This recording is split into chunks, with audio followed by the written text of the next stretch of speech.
بسم اللہ الرحمن الرحیم۔ السلام علیکم ناظرین، حضرت علی کرم اللہ وجہ الکریم اور بعض دوسرے صحابہ کرام حضور اقدس صلی اللہ علیہ وآلہ وسلم کے ساتھ ایک سفر میں تھے تو آپ صلی اللہ علیہ وآلہ وسلم نے ارشاد فرمایا کہ میں بتا دوں کہ سب سے بڑھ کر دو بدبخت انسان کون ہیں؟ لوگوں نے عرض کیا کہ ہاں یا رسول اللہ صلی اللہ علیہ وآلہ وسلم بتائیے۔ آپ نے ارشاد فرمایا کہ ایک قوم سمود کا سرخ رنگ والا وہ بدبخت انسان جس نے حضرت صالح علیہ السلام کی اونٹنی کو قتل کیا، اور دوسرا وہ بدبخت انسان جو اے علی تمہارے یہاں پر گردن کی طرف اشارہ فرمایا اور فرمایا تلوار مارے گا۔ ناظرین، خلیفہ چہارم امام اول حضرت علی کرم اللہ وجہ الکریم پیغمبر اسلام حضور نبی کریم رؤوف الرحیم صلی اللہ علیہ وآلہ وسلم کے چچا زاد بھائی ہیں۔ بچپن میں پیغمبر اکرم صلی اللہ علیہ وآلہ وسلم کے گھر آئے اور وہیں پرورش پائی۔ حضور نبی اکرم صلی اللہ علیہ وآلہ وسلم کی زیر نگرانی آپ کی تربیت ہوئی، اور ایک لمحے کے لیے بھی حضور نے ان کو تنہا نہیں چھوڑا۔ آپ کے بارے میں عام روایت ہے کہ آپ نے 13 سال کی عمر میں اسلام قبول کیا۔ حضرت علی کرم اللہ وجہ الکریم کی امتیازی صفات اور خدمات کی بنا پر رسول کریم صلی اللہ علیہ وآلہ وسلم نے ان کی بہت عزت کی اور اپنے قول و فعل سے ان کی خوبیوں کو ظاہر کیا۔ جتنے مناقب حضرت علی کرم اللہ وجہ الکریم کے بارے میں احادیث نبوی میں موجود ہیں، کسی اور صحابی رسول کے بارے میں نہیں ملتے۔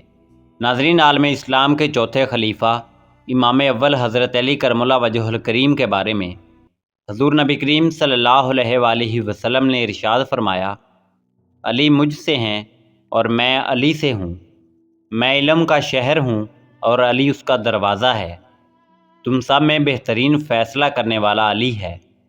علی کو مجھ سے وہ نسبت ہے جو ہارون کو موسیٰ سے تھی، یہ علی مجھ سے وہ تعلق رکھتے ہیں جو روح کو جسم سے یا سر کو بدن سے ہوتا ہے۔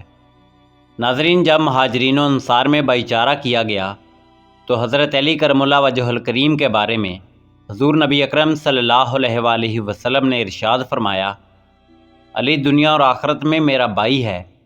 غدیر خم کے میدان میں ہزاروں مسلمانوں کے مجمع میں حضرت علی کرم اللہ وجہ الکریم کو اپنے ہاتھوں پر بلند کر کے یہ اعلان فرما دیا کہ جس کا میں مولا مددگار سرپرست ہوں، اس کا علی بھی مولا ہے۔ ناظرین، داماد رسول شیر خدا حضرت علی المرتضیٰ کرم اللہ وجہ الکریم پر 19 رمضان 40 ہجری کو شام سے آئے ہوئے ایک شقی القلب بدبخت لعین شخص عبد الرحمن بن ملجم نامی شخص نے حالت سجدہ میں مسجد کوفہ میں زہر آلود تلوار سے وار کر کے آپ کو زخمی کر دیا۔ زخمی ہونے پر آپ کے لبوں پر جو پہلی صدا آئی وہ یہ تھی کہ رب کعبہ کی قسم، آج علی کامیاب ہو گیا۔ 2 روز تک حضرت علی کرم اللہ وجہ الکریم بستر بیماری پر انتہائی کرب اور تکلیف کے ساتھ رہے۔ آخرکار زہر کا اثر جسم میں پھیل گیا اور 21 رمضان کو نماز صبح کے وقت آپ کی شہادت ہوئی۔ ناظرین، خلافت راشدہ کے چوتھے خلیفہ اور امام اول امام حضرت علی کرم اللہ وجہ الکریم پر خارجی ابن ملجم نے 26 جنوری 661 عیسوی بمطابق 19 رمضان 40 ہجری کو کوفہ کی مسجد میں زہر آلود تلوار کے ذریعے نماز کے دوران قاتلانہ حملہ کیا۔ اس حملے کی وجہ سے حضرت علی کرم اللہ وجہ الکریم زخمی ہوئے۔ اگلے 2 دن تک آپ زندہ رہے، لیکن زخم گہرا تھا، چنانچہ جانبر نہ ہو سکے، اور 21 رمضان 40 ہجری کو جام شہادت نوش فرمایا۔ آپ تیسرے خلیفہ تھے جن کو خلافت کے دوران شہید کیا گیا۔ آپ سے پہلے خلیفہ سوم حضرت عثمان ابن عفان رضی اللہ تعالیٰ عنہ کو شہید کیا گیا، اور ان سے قبل خلیفہ دوم حضرت عمر ابن خطاب رضی اللہ تعالیٰ عنہ کو شہید کیا گیا۔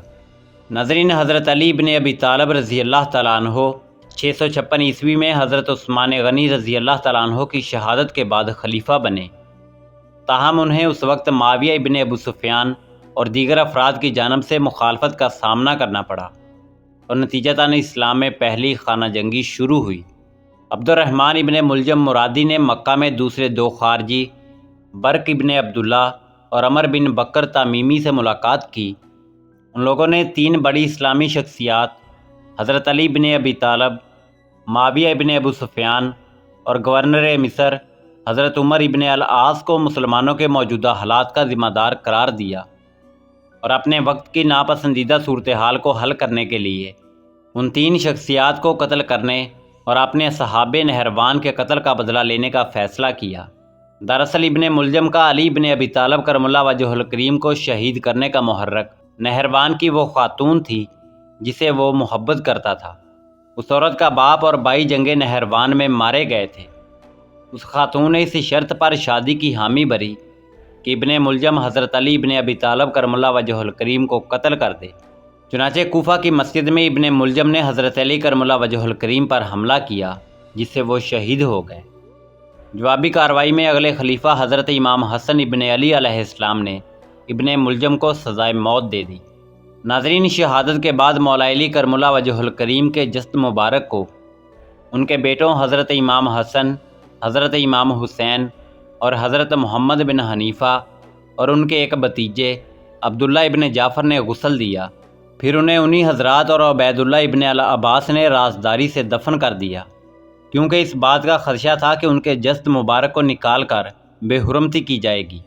اہل تشیع کے مطابق جناب علی کرم اللہ وجہ الکریم کی تدفین امام علی مسجد نجف میں ہوئی، جبکہ اہل سنت کے مطابق قصر العمارہ کوفہ میں دفن کیے گئے، اور ایک من گڑت روایت کے مطابق انہیں افغانستان کے شہر مزار شریف کے پاس روازی شریف میں دفن کیا گیا تھا۔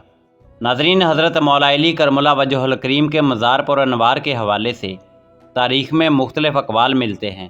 جناب علی کرم اللہ وجہ الکریم نے جام شہادت نوش فرما کر اسلام کو زندہ کیا، اور آپ کے بیٹے حضرت امام حسین علیہ السلام نے اپنے باپ کے نقش قدم پر چلتے ہوئے میدان کربلا میں جام شہادت نوش فرمائی اور اسلام کو زندہ فرمایا۔ ناظرین، اسی امید کے ساتھ اجازت دیجیے کہ آپ کو ہماری ویڈیو پسند آئی ہوگی۔ ملتے ہیں بہت جلد ایک نئی تاریخی، تحقیقی اور معلوماتی ویڈیو کے ساتھ۔ دیکھتے رہیے info@ali۔ اللہ رب العزت آپ کا حامی و ناصر ہو۔